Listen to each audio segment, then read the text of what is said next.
إن الحمد لله والصلاة والسلام على رسول الله. أشهد أن لا إله إلا الله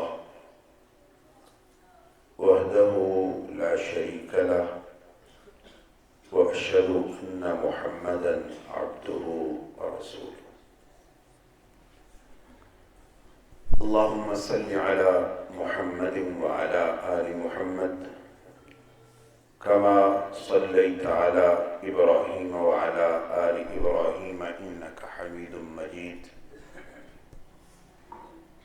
اللهم بارك على محمد وعلى آل محمد كما باركت على إبراهيم وعلى آل إبراهيم إنك حميد مجيد.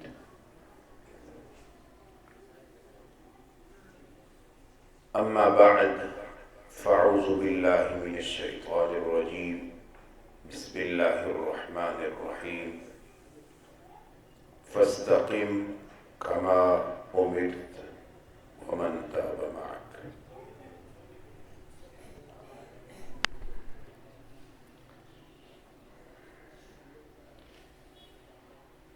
میں آج آپ کی اس بابرکت مجلس میں جو کچھ سوچ کے آیا تھا وہ اس مجلس کی نوعیت سے مختلف تھا. مجھے حکم ہوا تھا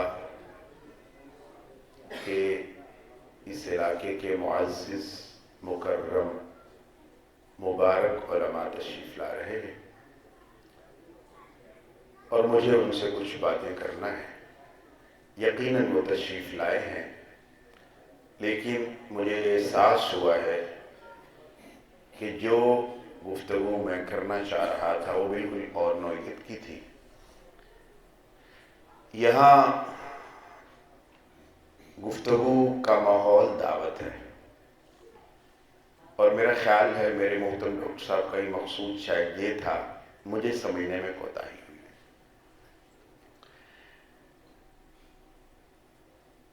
اس مجلس میں میں کیا گفتگو کروں گا کہ جہاں محترم سلفی صاحب گفتگو کر چکے اور آپ نے میرے سر پہ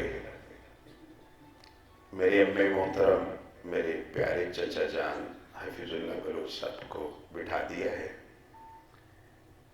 اتنا بڑا امتحان، یقیناً میں اس میں فیل ہوں گا،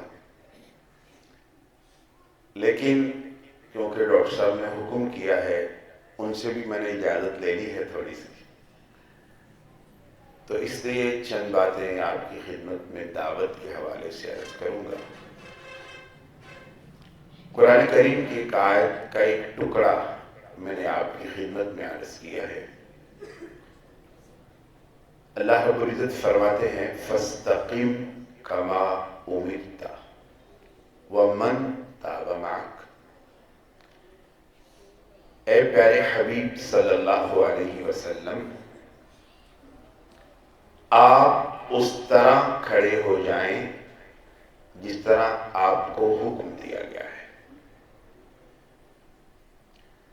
ومن تاب معک، اور یہ حکم صرف آپ کے لیے نہیں ہے بلکہ اس کائنات کے ہر شخص کے لیے ہے جو آپ کے ساتھ کھڑا ہوا ہے.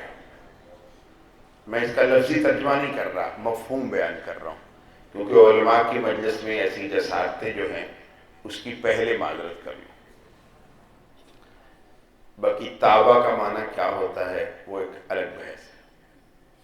مفہوم یہ ہے،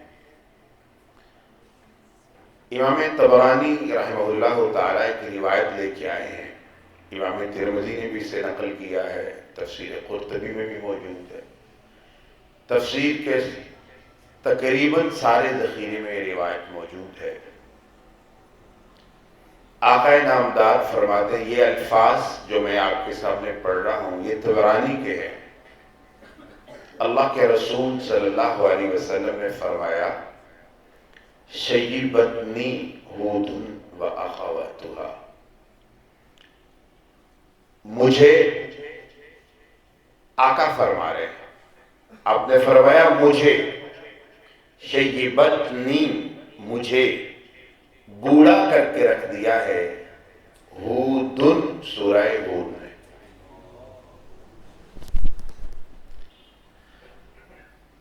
اب ذرا ایک لمحے کے لیے ٹھہریں، میں تو عمر کے کسی حصے پہ پہنچ کے بوڑھا ہوتا ہوں، ہمارے بزرگ بوڑھے ہوتے ہیں کہ 50 سے گزر گیا ہوں، اب ناتوانی نے ڈیرے ڈال لیے ہیں، اب جسم کے قوا میں وہ طاقت نہیں ہے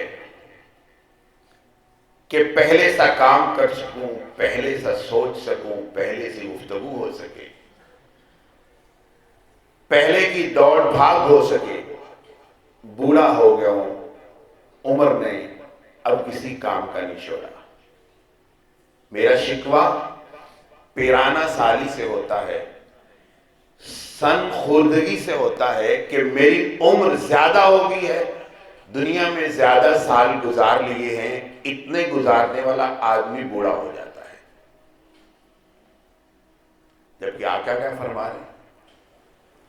آقا فرما رہے ہیں شیبتنی ہودن، مجھے بوڑھا عمر کے 60 برسوں نہیں کیا، مجھے بوڑھا مکے کی تکلیفوں نے نہیں کیا، مجھے بوڑھا طائف کے سفروں نے نہیں کیا،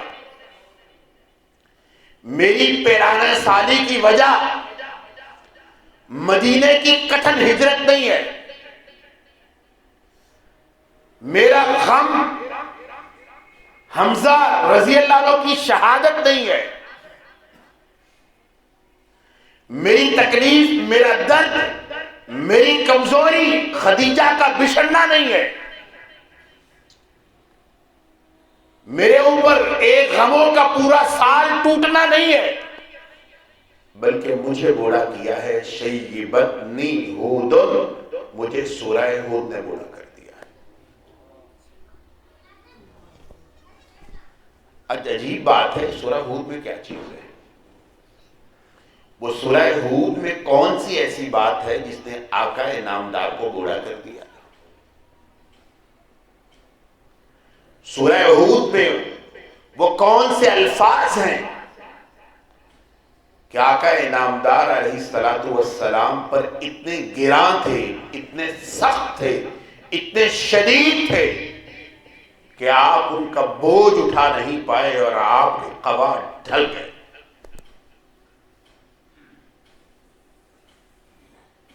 ابن عباس فرماتے ہیں، قرطبی نے لکھا ہے لیس فی القرآن آیۃ اشق و اشد علی النبی صلی اللہ علیہ وسلم۔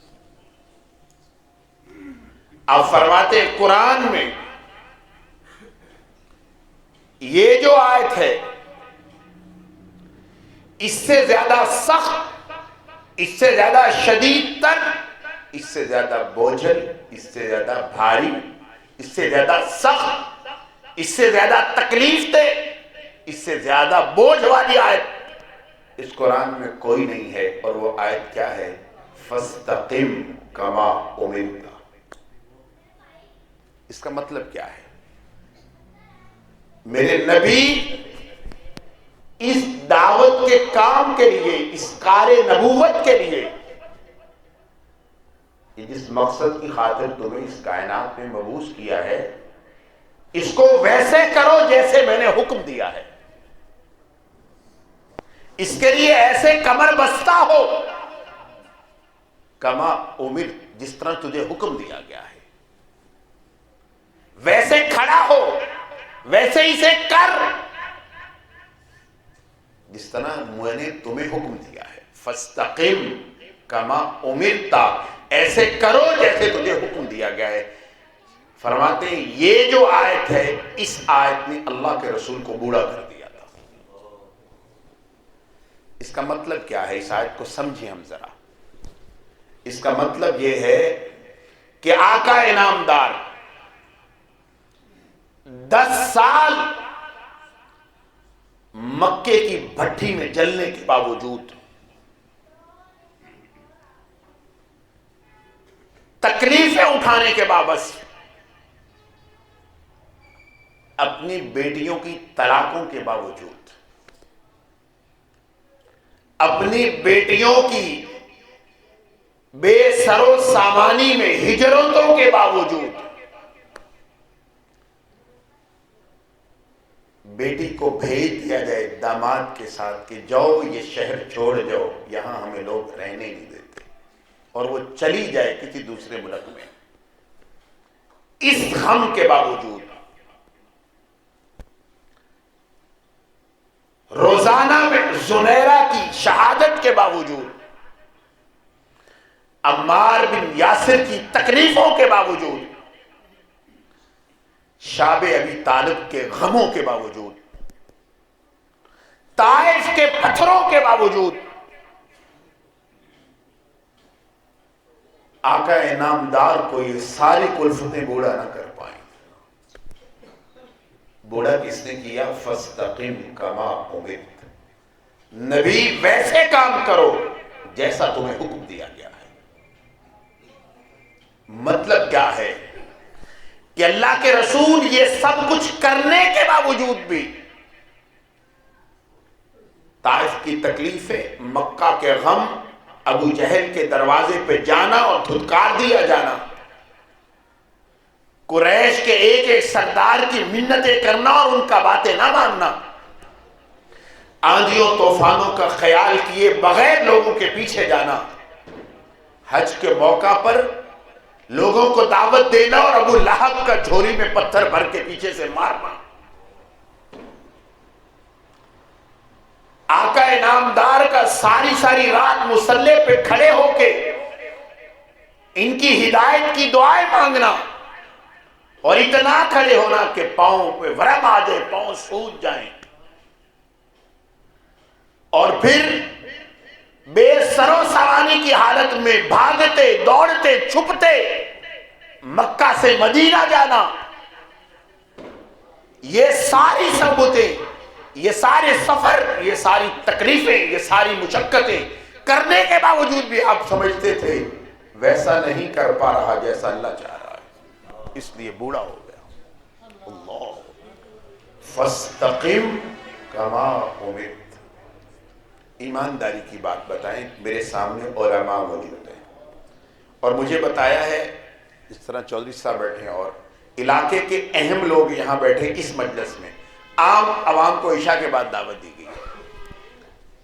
آپ مجھے ذرا یہ بتائیں، علماء، ہم صرف ایک لحظے کے لیے اپنے آپ سے سوال کریں، فاستقم کما امرت، کیا ہم ویسے کر رہے ہیں؟ کیا مجھے یہ غم ہوا ہے؟ کیا مجھے یہ درد ہوا ہے؟ علی ابن سری کہتے ہیں، تفسیر قرطبی میں یہ واقعہ ہے، کہتے ہیں رأیت فی المنام رسول اللہ صلی اللہ علیہ وسلم، کہتے ہیں میں نے خواب میں اللہ کے رسول کو دیکھا صلی اللہ علیہ وسلم، میں نے اللہ کے رسول سے سوال کیا، یہ جو آپ کی حدیث ہے شیبتنی ہود، مجھے ہود نے بوڑھا کر دیا، کیا یہ اس وجہ سے آپ کو بوڑھا کیا گیا ہے کہ اس میں قیامت کے تذکرے ہیں، قوم عاد کی تباہی کا ذکر ہے، قوم سمود کی بربادی کا ذکر ہے، قوم لوط پہ آنے والے عذاب کا تذکرہ ہے، قوم شعیب پہ برسنے والی آگ کا تذکرہ ہے، اور چیخوں کا تذکرہ ہے، زلزلوں کا تذکرہ ہے، فرشتوں کے بستیوں کو پروں پہ اٹھا کے آسمان پہ لے جا کے پٹخ دینے کا تذکرہ ہے، کیا ان احوال نے آپ کو بوڑھا کر دیا ہے؟ فرمایا اللہ کے رسول نے کہا لا، نہیں، مجھے اس نے بوڑھا نہیں کیا۔ فرمایا اللہ کے رسول کس نے بوڑھا کیا ہے؟ فرمایا فاستقم کما امرت نے بوڑھا کیا ہے، اس آیت نے بوڑھا کیا ہے۔ اور ابن عباس کہتے ہیں اس سے سخت آیت اللہ کے رسول پر کبھی نہیں اتری تھی، اے پیارے حبیب ویسے کام کرو جس طرح میں چاہتا ہوں، جس طرح حکم دیا گیا ہے۔ اللہ کے رسول فرماتے ہیں تمام انبیاء کو تکلیفیں آئی ہیں، دعوت کے میدان میں سب سے زیادہ تکلیفیں مجھے ہیں، سب سے زیادہ۔ یہ جو اللہ کے رسول صلی اللہ علیہ وسلم کا ایک واقعہ شیخ نے ابھی بتایا ہے، یہ واقعہ 11 یا 12 ہجری کو پیش آیا، معراج کا واقعہ، اور پھر بیت المقدس میں اللہ کے رسول نے جو امامت کروائی۔ یہ پتہ ہے کس چیز کا واقعہ تھا؟ یہ اصل میں ان دنوں کے واقعات تھے کہ جب سیدہ خدیجہ دنیا سے چلی گئی، جناب ابو طالب فوت ہو گئے، حبشے والے حبشہ ہجرت کر گئے، یار بھی چلے گئے۔ اللہ کے رسول پر قریش والے پہلے ہاتھ نہیں اٹھاتے تھے، باتیں کرتے تھے۔ اب وہ جری ہو گئے، ہاتھ اٹھانے لگے۔ تو اللہ کے رسول شاب ابی طالب کی گھاٹی سے نکلے تھے، اللہ کے رسول تکلیفوں سے چور ہو کے رہے، اتنی تکلیفیں، اور اب اللہ کے رسول کو باقاعدہ پیٹا کرتے تھے، آپ کو زخمی کر دیا کرتے تھے۔ اس تھکاوٹ کو، اس پریشانی کو، اور اس ساری دعوت کے میں آنے والی تکلیف کو اللہ نے ہلکا کرنے کے لیے اللہ کے رسول کو آسمانوں کی سیر کروائی ہے۔ پتہ ہے اتنی تکلیف، جس طرح ہم تھک جاتے ہیں نا اپنے کاموں سے، ہم کدھر جاتے ہیں؟ مری چلا جاتا ہے، کوئی کہیں چلا جاتا ہے، کوئی کہیں یہ دریا پہ چلا جاتا ہے، تھوڑا دن ریسٹ کریں، اس ماحول سے نکلیں، آزاد ہوں۔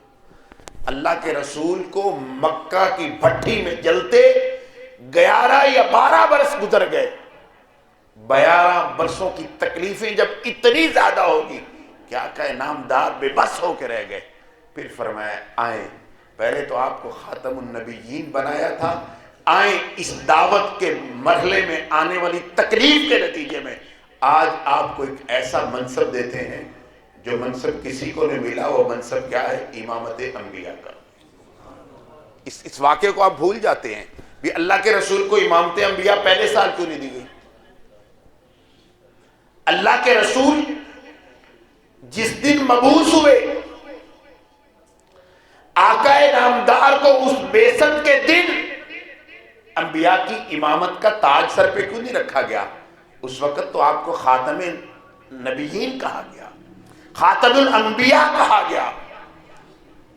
آپ کو امامت انبیاء مکہ کی بھٹی میں اللہ کے دین کی دعوت کے لیے، اللہ کا پیغام پہنچانے کے لیے 13 سال کی 12 سال کی مشقت، تکلیف، درد، غم، بے چینی، دوستوں کا چلا جانا، غمساروں کا دنیا سے روٹ جانا، ان ساری تکلیفوں سے جب اللہ کے رسول چور ہو کے رہ گئے تو فرمایا اتنا جب کوئی چور ہو جاتا ہے تو پہلا انعام اسے ملتا ہے کہ کائنات میں عام انسانوں کے نہیں، سب سے پہلے اس کے انبیاء کی امامت دی جاتی ہے۔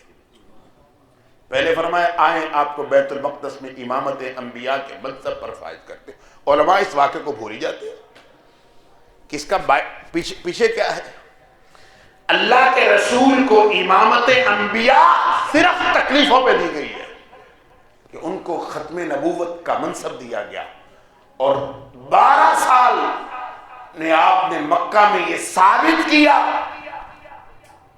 کہ آپ اس لائق تھے کہ آپ کو یہ منصب دیا جاتا۔ فرمایا اگلا ہی آپ کو یہ عزت ملی ہے کہ آئیں آپ کو امامت انبیاء، اور پھر فرمایا نبی آپ کا کام ختم نہیں ہوا، تھک گئے ہیں، تکلیف نہیں ہوئی، آؤ آپ کو آسمان اور جنت کی سیر کروا کے دوبارہ سے پھر تازہ دم کر کے لاتے ہیں۔ کیوں؟ تاکہ فاستقم کما امرت، تاکہ آ کے تو ویسے کھڑا ہو جیسا تجھے حکم دیا گیا ہے۔ اللہ کے رسول کو جنت کی سیر ایسے نہیں کروائی گئی، آؤٹنگ تھی۔ فرمایا نہیں، اس کو بھی سمجھ لیں یہ کیوں کروائی گئی ہے۔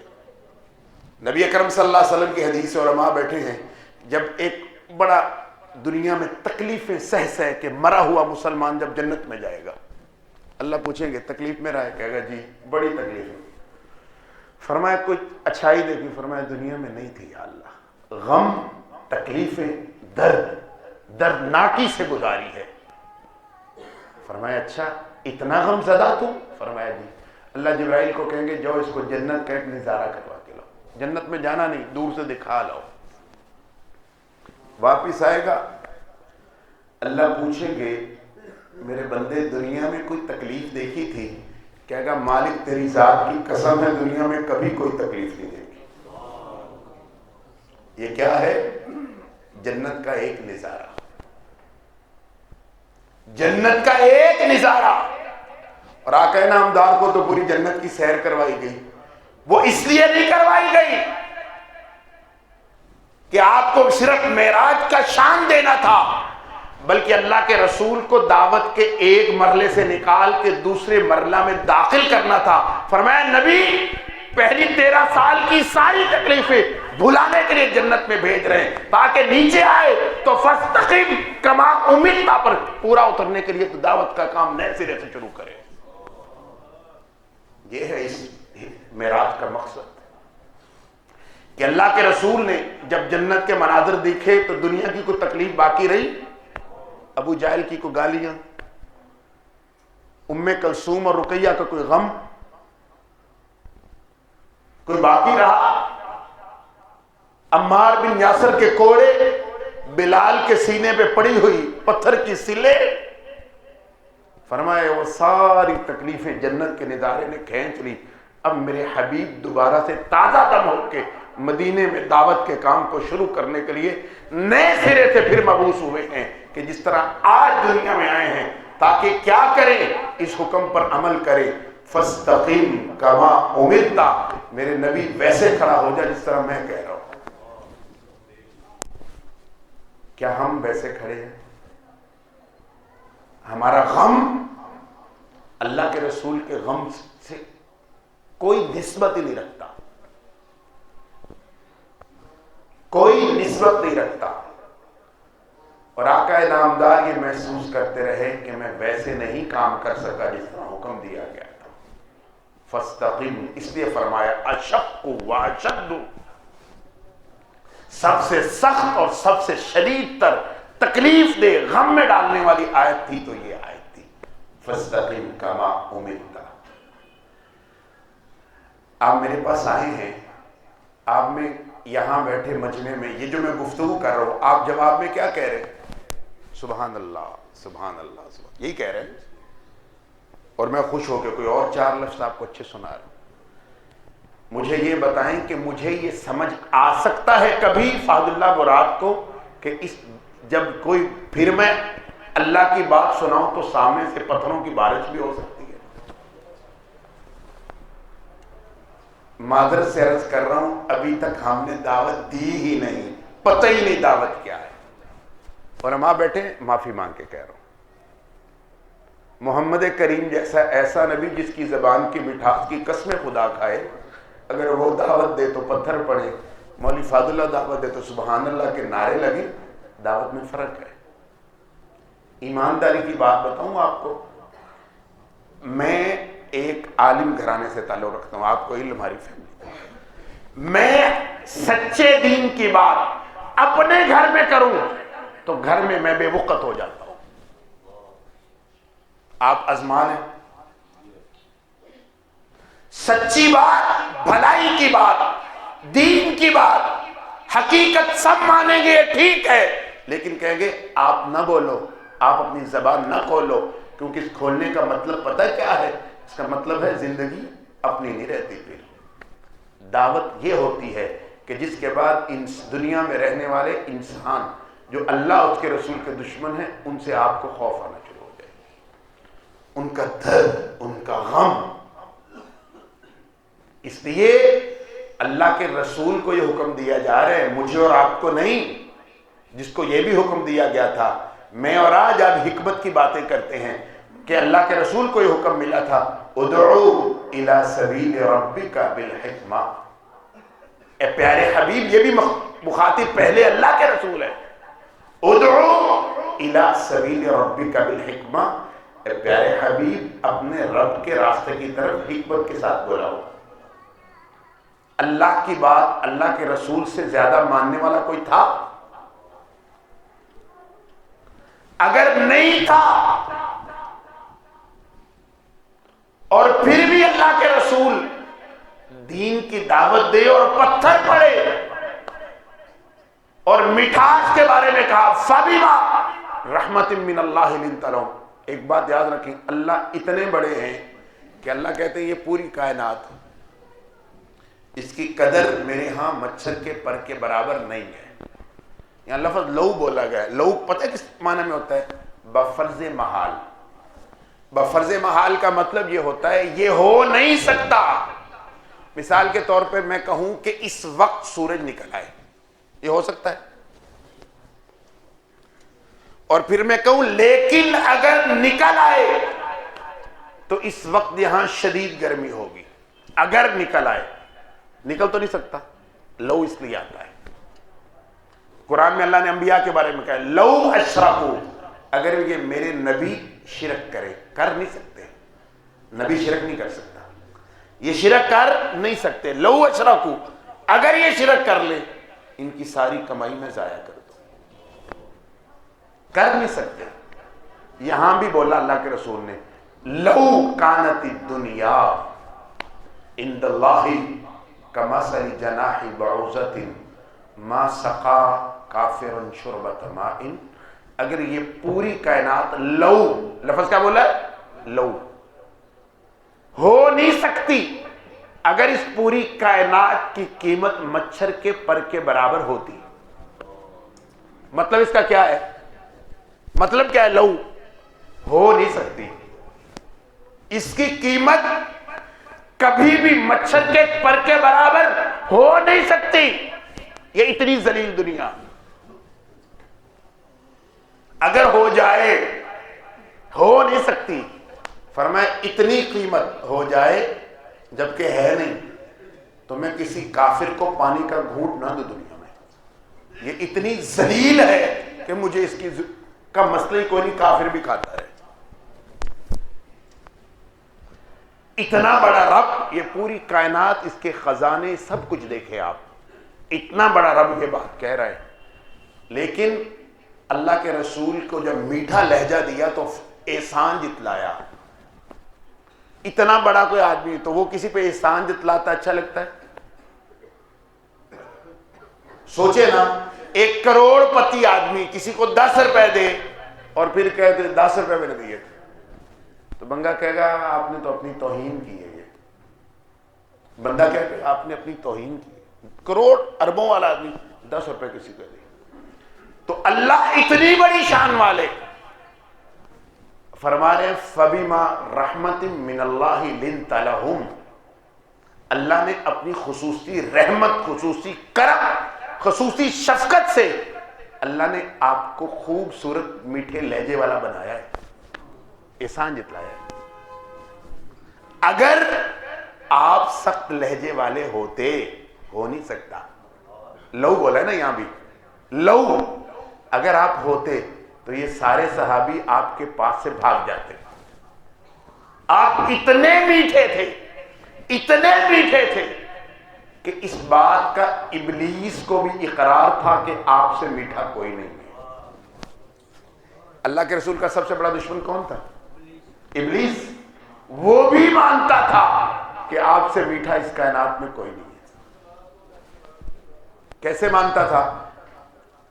احد کے موقع، اللہ کے رسول کی ہجرت کے موقع پر مشورہ ہوا کہ آقا نامدار کا کیا کیا جائے. کچھ لوگوں نے مشورہ دیا بس اب بہت ہو گئی ہے، اب آپ کو قید کر دیا جائے، زنجیروں میں جکڑ دیا جائے، اب آپ آزاد نہ پھریں. تو ابلیس بھی شیخ عرب کی شکل میں اس مجلس میں موجود تھا. ابلیس خود، ابلیس لعنت اللہ علیہ، وہ بھی موجود تھا. اس نے کہا کہ جانتے نہیں ہو تم محمد کے فداکاروں کو، وہ تو صلی اللہ علیہ وسلم، وہ تو لے جائیں گے تم سے، وہ رہنے دیں گے تمہاری قید، وہ تو اپنی جانوں پہ کھیل کے لے جائیں گے. اللہ اکبر. دوسرا مشورہ کیا ہوا؟ فرمایا پھر ایسے کرتے ہیں ہم اس کو مکہ بدر کر دیتے ہیں، مکے سے نکال دیتے ہیں، ہمارا رولا ختم ہو جائے گا، ہمارے شہر سے چلے جائیں گے، ہمارا جھگڑا ختم. تو ابلیس نے کہا تم جانتے ہو وہ جہاں بھی جائے گا اس کے ارد گرد لوگ اکٹھے ہو جائیں گے. ابلیس نے یہ کہا. پھر ابو جہل نے کہا انہیں آپ کو شہید قتل کر دیا جائے. اس نے کہا اس نوجوان کی بات کی طرف توجہ دو، یہ ٹھیک کہہ رہا ہے. پھر جب یہ طے ہو گیا پھر اللہ نے کہا چلو اب میں اس پورے مکے کو اندھا کر کے ایک مٹھی سے تجھے درمیان سے بال کی طرح کھینچ لوں گا، یہ ہاتھ ملتے رہ جائیں گے، تجھے دیکھے گا بھی کوئی نہیں۔ اللہ پہلے نہیں نکال سکتے تھے اللہ کے رسول کو؟ یہ کیوں کہا کہ سارے کھڑے ہو جائیں؟ پھر فرمایا آپ نے اندر سے نکلنا ہے اور پھر آپ کسی کو بھی نظر نہیں آئے۔ اللہ اکبر، سمجھ آئی؟ ابلیس کو بھی پتا تھا اتنی میٹھی زبان والا نبی کتنی پیاری بات کرتا ہوگا، تو پھر بھی پتھر پڑتے تھے۔ یہ بات ذرا مجھے سمجھائے نا،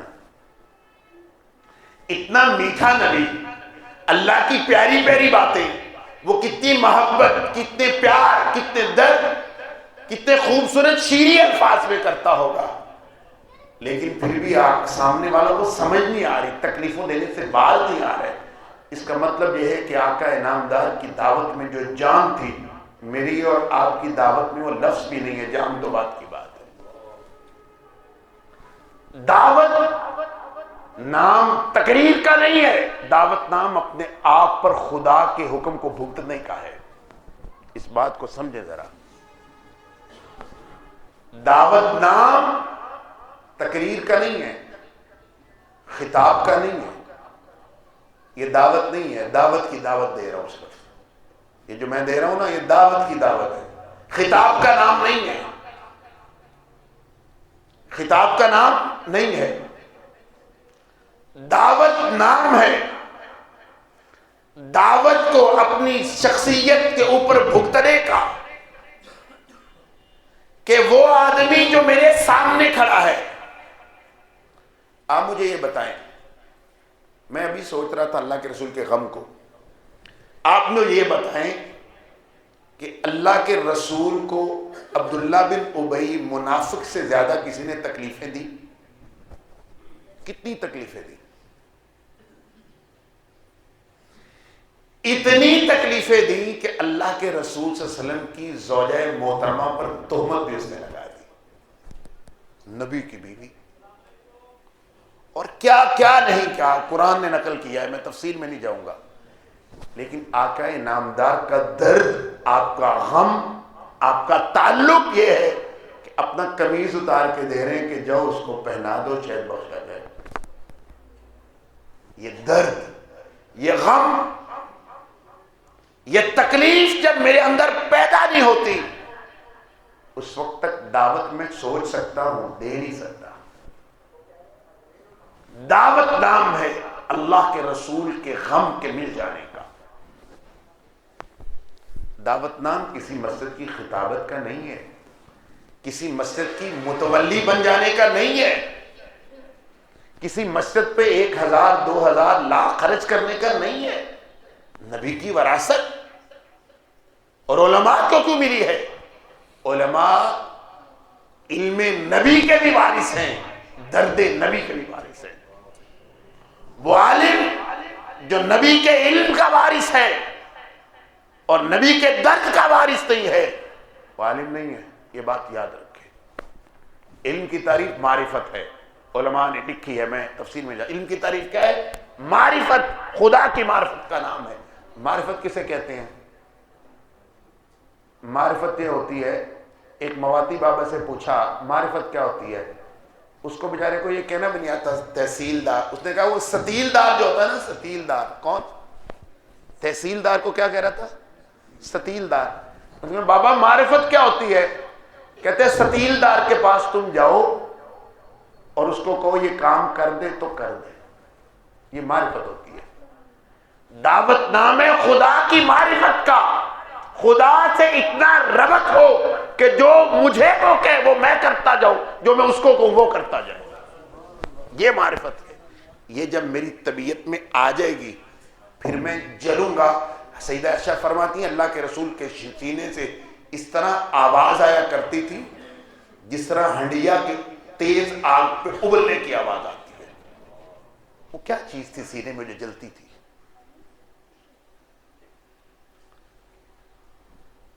وہ کہتے آگ لگے اور دھواں نہ اٹھے،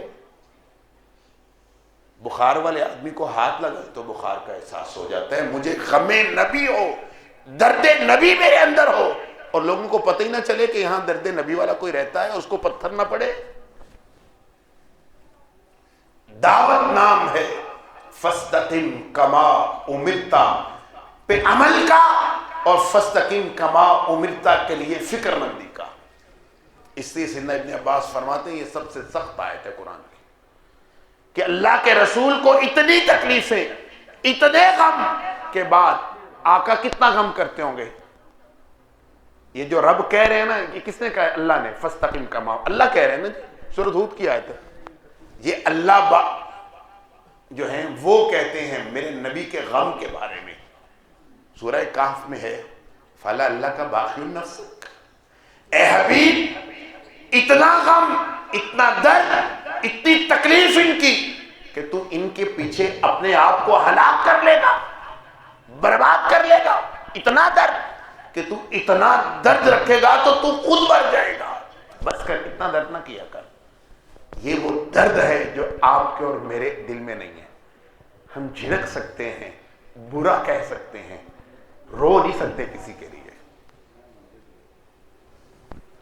ہم کسی کی منت نہیں کر سکتے۔ وہ ایک دائی تھے، دائی کیا ہوتا ہے؟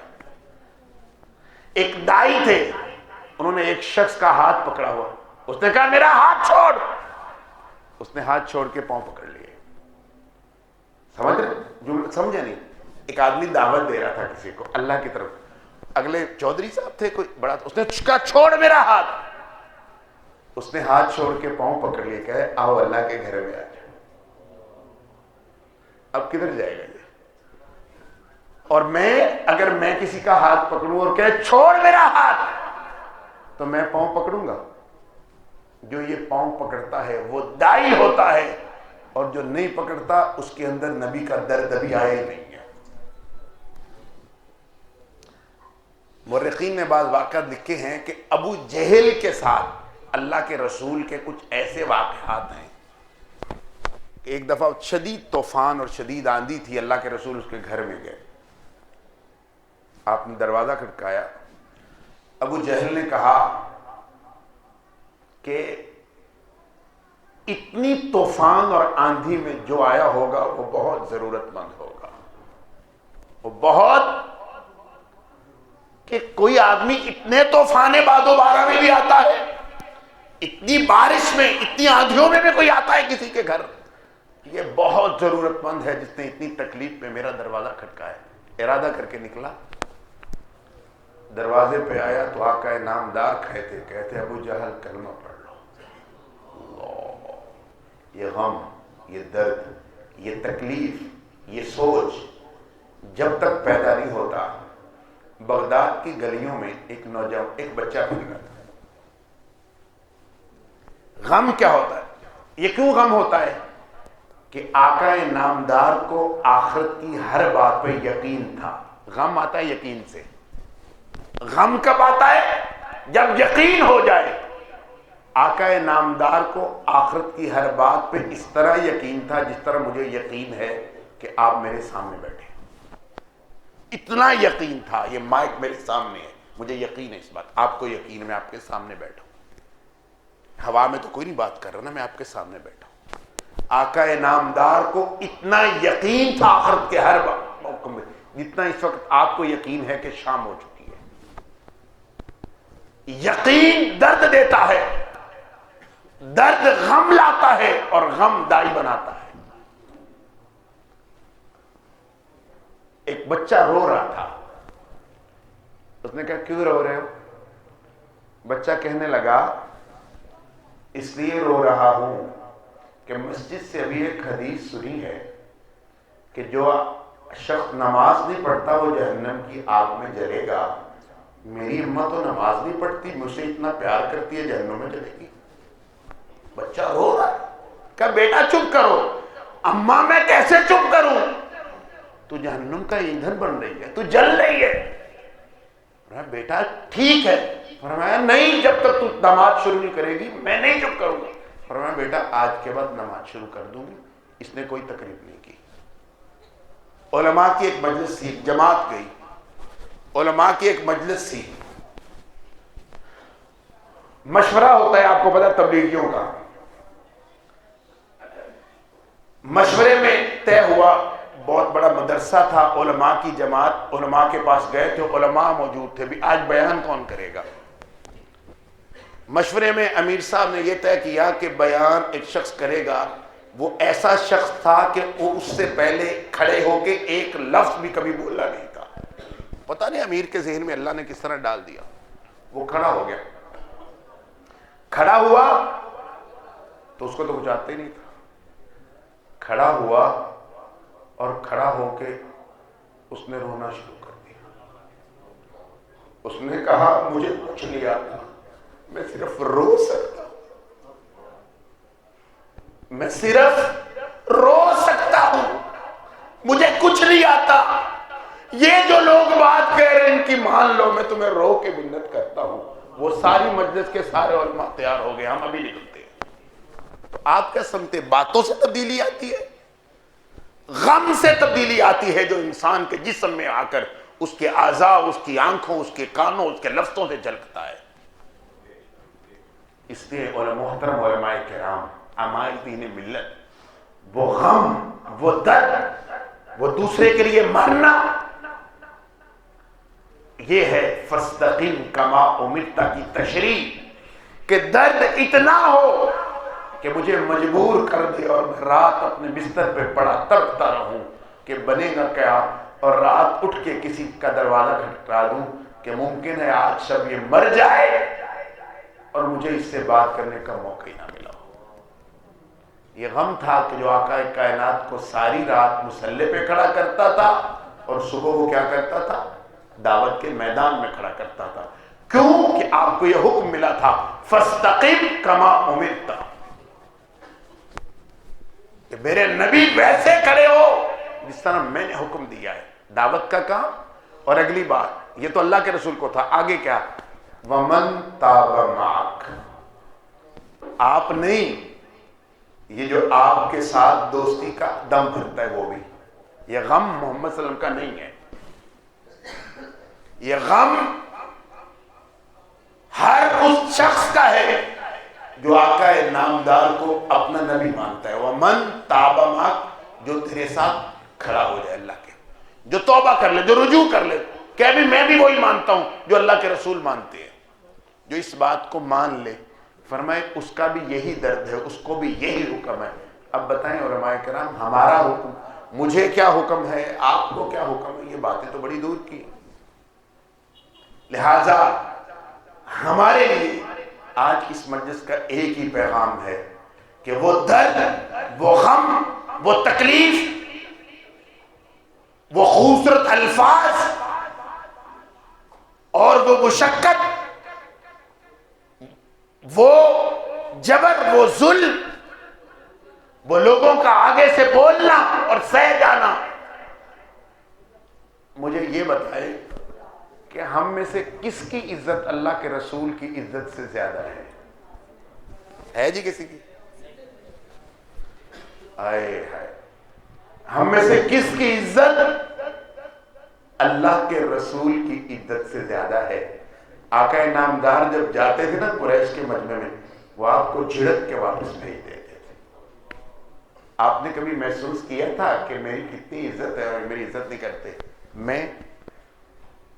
میری تو عزت کے ٹوکرے ہی میری سر سے نہیں اترتے، تو میں دعوت خواب دوں گا؟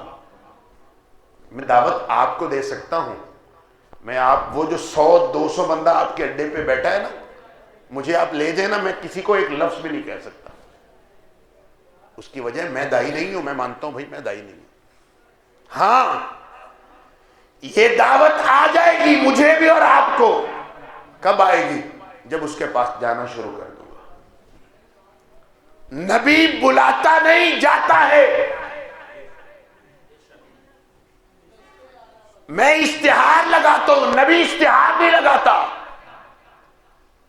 وہ اعلان نہیں کرتا آ جاؤ مسجد میں مزے لو میری بات سن کے جاؤ، نہیں، نبی جاتا ہے۔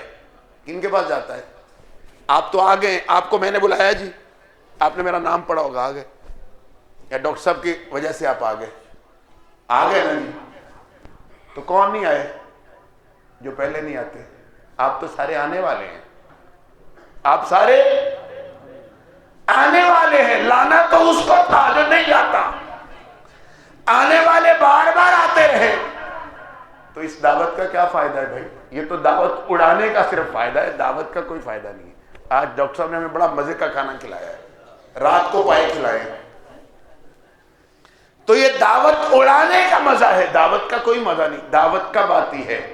جب کوئی شخص نبی کا غم لے کے ان لوگوں کی طرف پیچھے پھرتا ہے کہ جن کے پاس انسان بیٹھ کے کھانا بھی نہیں کھا سکتا، ان کو اپنے ان کو سر کا تاج بنا کے ان سے گفتگو کرتا ہے، 1 منٹ دے دو، میری بات تو سن لو، میں تجھے وہ درد بتانا چاہتا ہوں جو میرے نبی نے مجھے وراثت میں دیا ہے۔ یہ درد، یہ غم، یہ کسے آئے گا؟ یہ اسے آئے گا جو فاستقم کما امرت پہ غور کرے گا۔ ہم ابھی غور کرتے ادعو الی سبیل ربک بالحکمہ پہ، نرم، اچھی، ہاں اچھی کون ہے؟ کہنی کہاں جا کے مسئلہ یہ یہاں نہیں، ہاں یہاں بھی کون جو آ جائے، یہ تربیت کی جگہ ہے، دعوت کی جگہ نہیں ہے مسجد، یہ ذہن میں رکھے۔ مسجد تربیت کی جگہ ہے، دعوت کی جگہ نہیں ہے۔ دعوت کی جگہ بازار، منڈی، کھیت کھلیان، لوگوں کے گھر، دکانیں، دروازوں پہ جانا۔ یہ میرے بھائی گئے، دروازہ بجایا، اندر سے ایک شخص نکلا، انہوں نے کہا مینوں پہن دے رہی ہے ان کا۔ یہ 5-7 علماء گئے، دروازہ بجایا، ان کا ذاتی واقعہ ہے۔ جب وہ آگے سے کہے تو میں کہا مجھے معاف کر دے، میں نے آپ کو تکلیف دی ہے۔ اس وقت انسان کی طبیعت پہ جو حل چلے گا نا، وہ دائی بنائے گا کہ آپ جائیں اور آگے سے ایک شخص آپ کو گالیاں دے اور پھر آپ مسجد میں آئیں اور اس کے لیے روئیں جس نے گالی دی ہے، اور اللہ کو رات منا لیں کہ مالک اس کو صبح مسجد میں آنا چاہیے، اس دن دعوت کی مسجد میں اینٹ رکھ دی جائے گی۔ ورنہ خطبے، خطاب، یہ سب کچھ میں بھی خطاب ہی کر رہا ہوں، میں صحیح بات آپ کو کروں، میں خود اس پہ ہوں۔ ہاں ارادہ کیا اس سال چلے کا، پہلے بھی لگایا ایک۔ میں ایمانداری کی آپ کو بات بتاؤں اپنی، یہ ہر ہفتے گشت کرتے ہیں مسجد میں، میں نہیں جاتا باہر، حالانکہ میں نے کہا کریں ہم سارے، 2 طلبہ کو میں نہیں جاتا۔ کیوں نہیں جاتا؟ خدا کی قسم میری ہمت نہیں ہوتی، آپ کو بیان کر رہا ہوں، آپ سننے آگے۔ بے طلبوں میں طلب پیدا کرنا نبی کا کام ہے، علماء کو درس دینا نبی کا کام نہیں ہوتا۔ علماء کے لیے کے ساتھ علم کی باتیں ہوتی ہیں، دعوت کی بات باہر ہوتی ہے۔ صفا مسجد نبی تربیت گاہ ہے، وہ دعوت کا میدان نہیں ہے۔ ہمارے یہاں مسجد دعوت کا میدان بنا ہوا ہے۔ اس لیے اگر ہم چاہتے ہیں کہ دعوت ہے تو پھر اس کی عادت ڈال لیں، ان کے پاس جائیں، ایمانداری سے بتائیں یہ کتنے علماء، شاید کچھ ہوں، یہ کیونکہ یہ تبلیغیوں کی مسجد ہے تھوڑی سی، کہ وہ جو کسی بازار کی نکر پہ بیٹھا، ایک بہت پھٹے پرانے کپڑے والا وہ شخص جو جتیاں گانٹ رہا ہوتا ہے، روز میں اس کے پاس جا کے اس کی منتیں کروں، آجا اللہ سے بنا لے۔ خدا کی قسم بلال کی عزت مکے میں اس سے بھی کم تھی۔ سیدنا بلال کی عزت، یہ جو جس کی میں مثال دے رہا ہوں، بلال کی عزت مکے میں اس سے کم تھی۔ کالے رنگ کا حبشی غلام، جس کو جسم پر پہننے کے لیے مکے والے کپڑے بھی نہیں دیتے تھے، صرف ستر ڈھانپنے والے لوگ، دن بھر بکریاں چراؤ اور رات بھر چکی پیسو۔ آقا انعامدار نے اس کو کیا کہا تھا؟ آؤ مسجد میں آپ کو درس دیتا ہوں 2 گھنٹے کا؟ نہیں، پتا تھا بلال، اس بلال کے جوتوں کی آہٹ جنت میں اللہ کے رسول نے سنی تھی، اس بلال کی۔ یہ بیٹھا ہوا وہ شخص جس کے پاس میں اور آپ نہیں جانتے، اس کے قدموں کی آہٹ اللہ شاید جنت میں سنے، اور میرے اور آپ کی نہیں۔ پتہ نہیں یہ کہاں نکل جائے۔ بلال کی عزت، غلام تھا، یہ غلام نہیں آزاد ہے، مکے میں اس سے کم تھی۔ کائنات کا سب سے بڑا اور قیمتی آدمی اس کے پاس جاتا ہے، کہتا ہے بلال سو جاؤ، تیرا آٹا میں پیستا ہوں۔ آپ کیا سمجھتے، اللہ کے رسول نے اس کو لچھے دار خطاب سنایا تھا؟ آپ کو پتا تھا؟ آپ دیکھیں دائی کیا ہوتا ہے، وہ معاشرے کے کمزور شخص کے کام کو بھی جانتا ہوتا ہے۔ میرے جیسا مدرسے کے کمرے میں بیٹھ کے نہیں پڑھاتا ہوتا، ان کو اللہ کے رسول کو یہ بھی پتا تھا بلال کا کام کیا ہے۔ یہ اس کا مالک جو ہے سارا دن بکریاں چرواتا ہے، شام کو آٹا پساتا ہے۔ اس طرح کمزور آدمی آگے جاتے تھے ان کے پاس، کہتے تھے بلال سو جاؤ، پتہ ہے یہ نہیں کرتے، اس کو سلا دیتے، آپ ساری رات آٹا پیستے۔ میں اس عالم پہ قربان جاؤں جو موچی کو وہاں سے اٹھائے اور کہے تیری جتی میں بناتا ہوں، تو مسجد میں جا کے تھوڑی نماز تو پڑھ۔ کہنا آسان ہے، نبی کا غم میں اور آپ سوچ بھی نہیں سکتے۔ آپ ان کو سلا دیتے، خود آٹا، صبح کہتے بھائی اب میں جا رہا ہوں، اپنا آٹا سمیٹ لو۔ یہ مسئلہ کئی دن ہوا، آخر اس نے پوچھ لیا میرے مہربان تو کون ہے؟ آپ نے فرمایا میں وہی ہوں جس کو یہ پاگل کہتے ہیں، میں وہی مجنون۔ فرمایا پھر میں تیرا غلام ہوں۔ یہ ہے دعوت۔ مجھے سمجھ نہیں آتی کہ پھر بلال حیدر کیوں کہتا تھا۔ آقا نامدار کی اس محنت نے مجبور کر دیا تھا کہ یہ شخص جھوٹا نہیں ہو سکتا۔ یہ ہے دعوت۔ اس لیے علماء کرام کی خدمت میں دست بدستہ گزارش، اور زعماء بڑے لوگ بیٹھے ہیں، آپ سے بھی درخواست کرتا ہوں نبی کے غم کے وارث بنیے، رونے کی عادت ڈالیے، لوگوں کے پیچھے پھرنے اور غم کو غم بنانے کی کوشش کیجئے۔ تو یہ کیسے آئے گا، میں نے عرض کیا ہے، جو پھرے گا اسے آئے گا، جو نہیں پھرے گا اسے نہیں آئے گا۔ جتنا بڑا آدمی ہو، جو پھرے گا نہیں اس کو یہ نہیں آئے گا۔ اللہ مجھے اور آپ کو اللہ کے رسول کے درد اور غم میں سے کچھ حصہ عنایت فرمائے۔ وآخر دعوانا الحمدللہ۔